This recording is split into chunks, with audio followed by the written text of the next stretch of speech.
What's up, everyone? Welcome to the MIDCONVO podcast. Today, we are talking about getting over pricing anxiety. Why is this an important topic? It's important because it's such a foundational element of growing a business. As entrepreneurs, if we don't have a good relationship with pricing, with money, you're going to have a beautiful portfolio with goose egg money in your bank account. So we're going to talk about 5 practical ways that you can increase your confidence. And I'm super excited because I know this is something that me and you are actually very comfortable with. We've been doing this for quite a while. So let's get into it. Let's roll that intro music.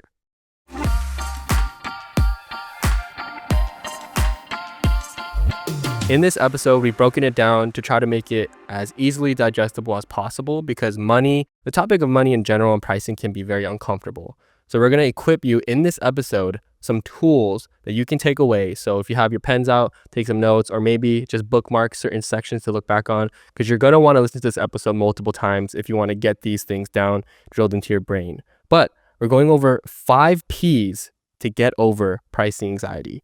And the first P is personal. Can you hit on that a little bit? Personal stands for personal relationship. And I think that when a lot of people decide to maybe go full-time freelance or start a business, they sometimes forget about the fact that you really gotta focus on the admin things and also the things that are gonna help push the needle forward so then you can actually make an income. And one of those things is being able to communicate price and how that, speaks to the value that you offer to a client. So Ed, what do you think of when you think of personal? What is something that comes to mind when you think of, okay, how should people approach pricing when it comes to business and how does it bleed into that? So for personal, I think where we're trying to get at with this first P is getting comfortable with talking about money. That's like the first thing. You all are listening to this episode right now. We're trying to break that barrier for you by giving you a comfortable space and start thinking about money, talking about money, how like me and Paul are right now. But being comfortable with talking about money in your personal life with family, friends, colleagues, of course, you want to be respectful. But at the same time, if you shy away from talking about money for too long, or you just avoid that topic at all costs in your personal life, there's probably a high chance you're going to have a hard time talking about it with your business as well. Absolutely. I find a lot of freelancers grow up with a really bad relationship with money. Yeah. And I think it's an awkward topic when you're growing up. Yeah, no matter how good your parents are with budgeting or talking about, hey, this is how we handle money in our family. I think growing up, it was one of those taboo topics where it's like, you never go to a friend's house and ask them, hey, how much does your dad make? It's like you just don't talk about money. So then think about, you go to college, you graduate, you get a job, or maybe you work for yourself and you're having to do deals with other businesses in order to make an income. And all of a sudden you have to start talking about money. It's crippling. I don't know about you guys, but I think a lot of us, including myself, through my journey of freelance, I've gotten like extreme anxiety in the sense of like even getting the butterflies where I'm like, yo, I'm excited for this discovery call with a client, but how am I going to get from point A to point B and really communicating like what the price is? Because I think often we're trying to figure out, all right, who drops a price first? Is it me? Is it them? I don't want to leave money out on the table. My friends are charging this, but I don't know if I can charge this yet. So having a good personal relationship with money will bleed into your business finances and the way that you communicate to clients. Yeah. And like a very practical example of that before I move on to the second P is, just practice like in your daily life with friends, with family. Like, for example, me and Paul, like, obviously we're in similar career paths, but like it wouldn't really matter how much Paul makes or how much I make. We never even talk about that necessarily, but we always ask each other like, hey, what are you investing into? Or like, hey, this was a good month. Like, how are you allocating your money? Or dang, like what did you do with the money from your last brand deal? And like making sure that we are comfortable about talking about those things from a personal level. One, it helps educate ourselves on what the average people are doing with their money. But again, also it makes you train that muscle to start talking about it with your clients. So just talk about it with your friends, talk about your family first. Then you'll notice that when it comes up in discovery calls, when it comes up with clients, you have a way easier time talking about it.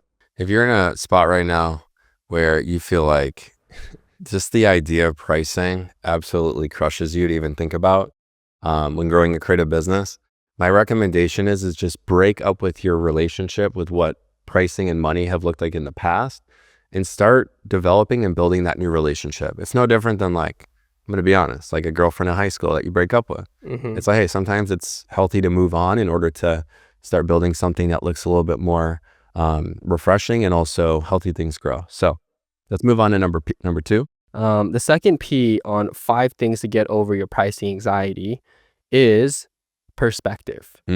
Perspective on money. Well, where I could start us off, like where I was getting at with perspective is oftentimes people, especially in the freelance world, you oftentimes hear people talking about, oh wow, I just landed this 10K gig, I just landed this 50K gig, or I'm stuck with the $500 budget gigs, things like that.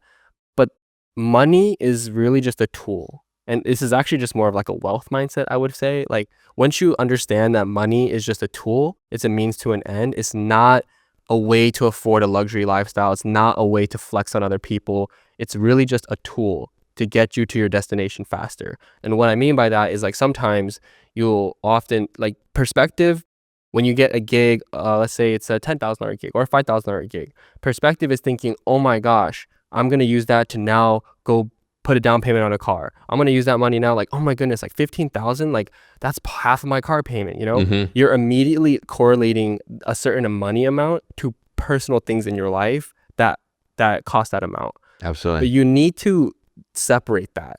That's why you hear about CEOs, startup founders who are $1 million in revenue, but they're still eating like cup ramen at their they're apartment. driving the Honda Civic from the 90s. Because their perspective on money is that money, regardless if we got $8 million or $10 million of seed funding, that is a tool. It has no bearing on how they're going to start blowing all their money in their personal life. Man, this is such a important topic to talk about, because I feel like I've met a lot of freelancers, and you have too, where they're like, yo, man, my business is crushing it. I made so much money last year. And they're talking about gross revenue. But then when it comes time to talking to them about like, yo, you should go on a trip or like get some new gear and treat yourself, they're like, actually, I don't really have that like money in my bank account. You're like, bruh, you told me you made that much gross. Where'd the money go? You spent it. So I think that's another thing that's important, is like developing a healthy relationship and having a healthy perspective will put you in a situation, especially as an entrepreneur, where you end up in the green.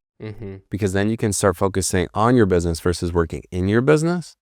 And I think that's something that's not talked about enough. For sure. That's so good. So it's just changing your mindset on money. Yo. Now the third P. The third P goes off. Is pricing development.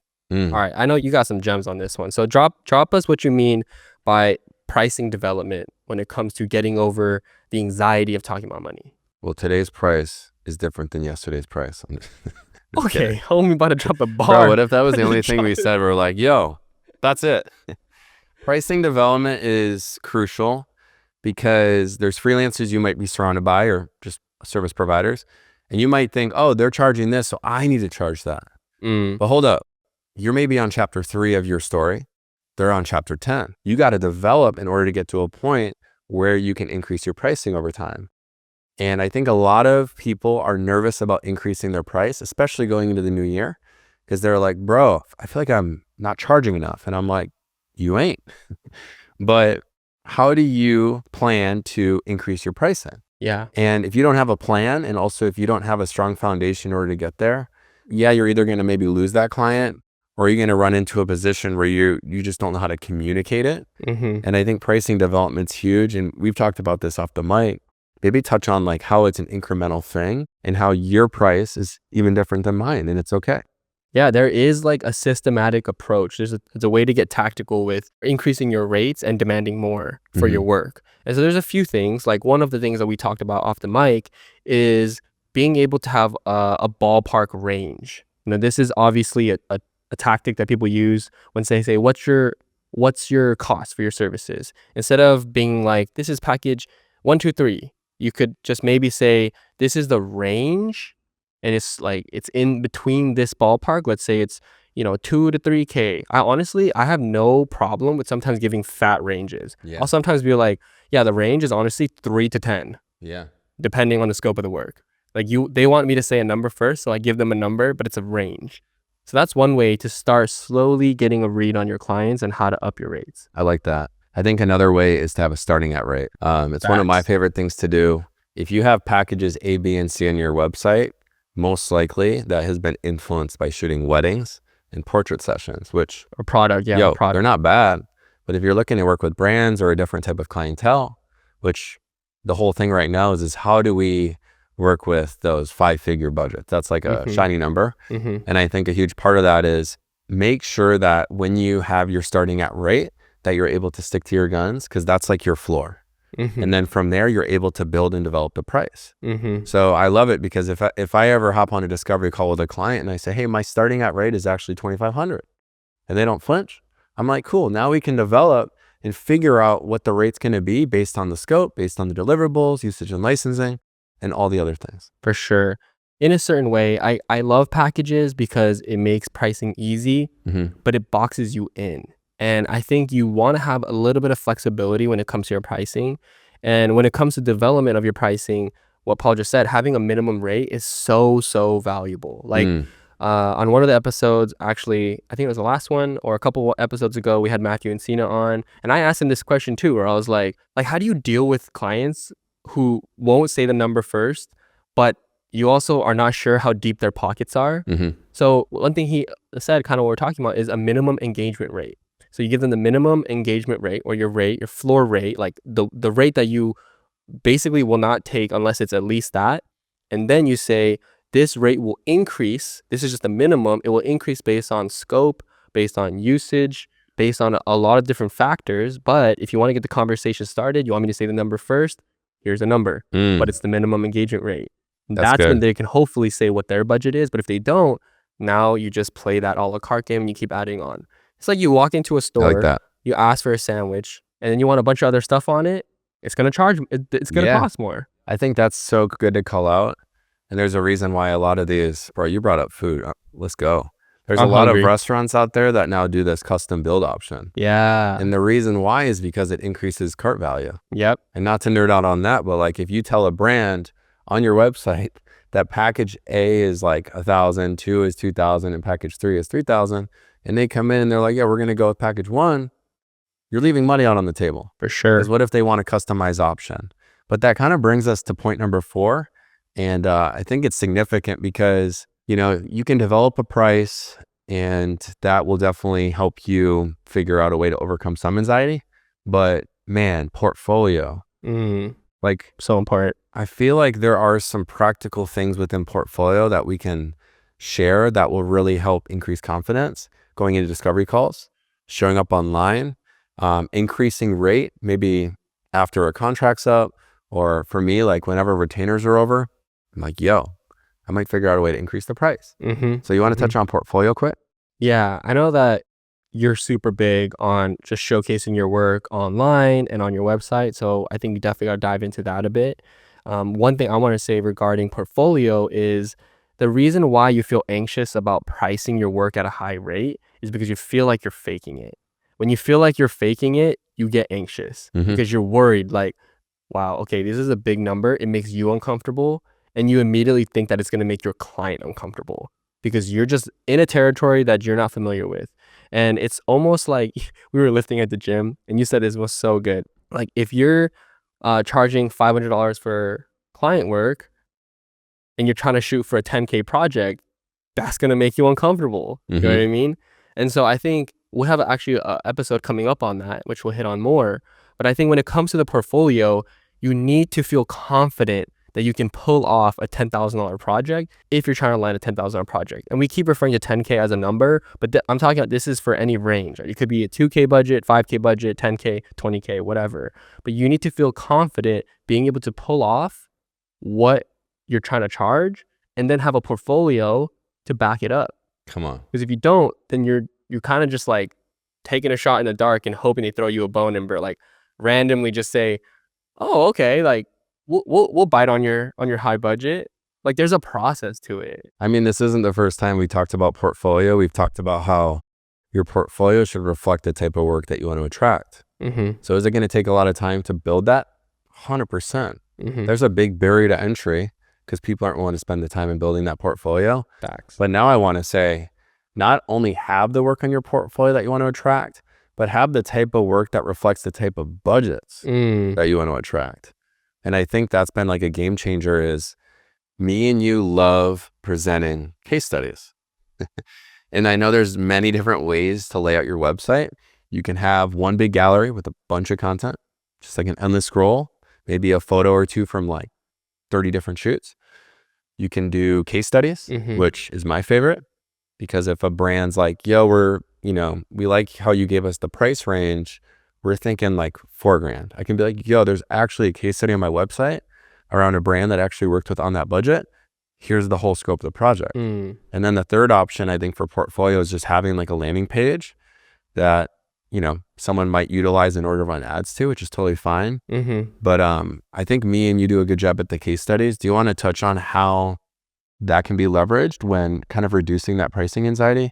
For sure. Because when it comes to freelancers, especially in the creative industry, when they're talking about putting their work on their website, the first thing they think of is slapping a bunch of logos on your website and then putting a link to a video or putting a link to a gallery. The problem with that is, one, it kind of already shows that you're trying to use big names to leverage, which depending on who you are, that could either hurt you or help you.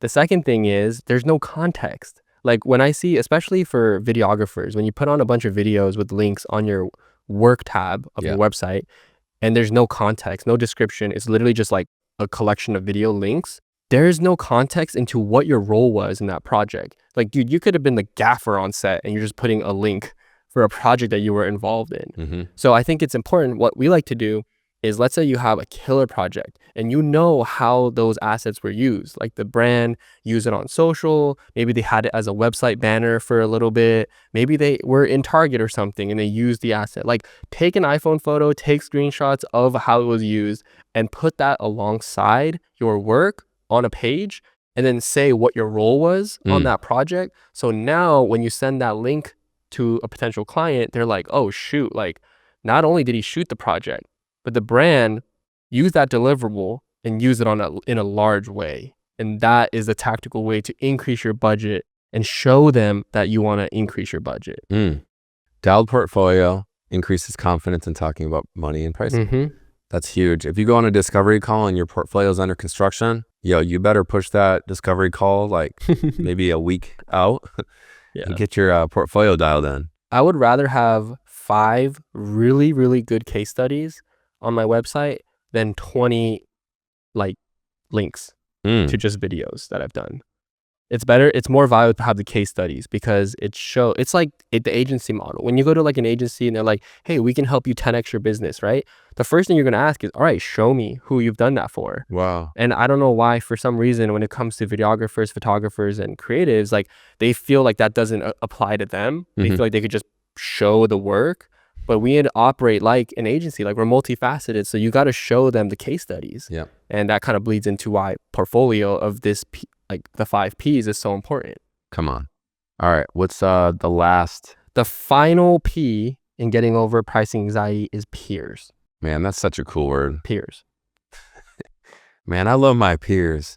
No, but I think how this actually is important is it is extremely lonely to be an entrepreneur. Man, there's a lot of freelancers out there that are running a business at their at-home office right now, and they don't talk to anybody but their clients, which is fine, but that's lonely. So how do you plan to overcome pricing anxiety when you're not surrounding yourself with like-minded people that are also willing to talk about hard things? And I think I'm lucky enough to have you in my corner and also a handful of other freelancers that are maybe better than me even in certain areas.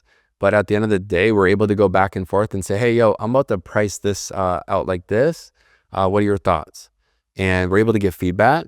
But also, if you're hanging out with a group of people that are undercharging and also not confident in pricing, bro, you're going to be maybe just as like not confident. For sure. And it's going to be a struggle bus. You genuinely need to surround yourself with people that are having these kind of conversations. Obviously, you're taking a step and listening to the MIDCONVO podcast, and we're having these conversations on the mic. But yeah, like Paul said, find that community where you can just quickly shoot over a proposal or a deck or a rate, even a number, and be like, hey, do you think this is enough? Am I charging enough? What are your thoughts? You know, like off the mic, like my buddy Tori, like we chat about this stuff all the time. Like he gets gigs or I get gigs, like we talk about money, and it's just helpful to see a second opinion on throwing out a rate, throwing out an email. And for some reason, some people get really, like you said, it can be lonely and they lock themselves into a room and they're like just hoping that what they're putting together is going to work and not getting any second set of eyes on it. And I'm just like, you're shooting yourself in the foot. Yeah. Like, ask a homie, ask a friend, find that connection, and like having the peers to be in the community to handle pricing in that discussion will ultimately help you get over the anxious feeling that you have, those butterflies in your stomach before you hop on a call, before you meet a client. Those anxious situations will start to get way less when you are basically more open about it. That's good. If you have community and you're still like, bro, I struggle with pricing, I recommend setting up mock discovery calls. Yeah. Like, seriously. Practice calls for sure. I can't tell you how many mock discovery calls I've done. And one of my favorite things to kind of focus on when it comes to discovery calls is like the hard questions. How do I respond to the hard questions that a client's going to ask? Like, if I say, hey, what's your budget? And they say, well, we don't really have a budget. What's the response? You don't want to practice on the client. You want to make sure you're going through those motions with your peers and your friends. So I think it's important. You know, I think at the end of the day, like me and you do workshops in person and they're fun for us.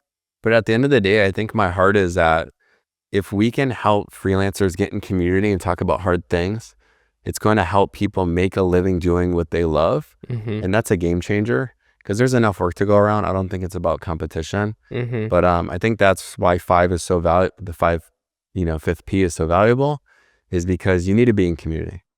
Facts.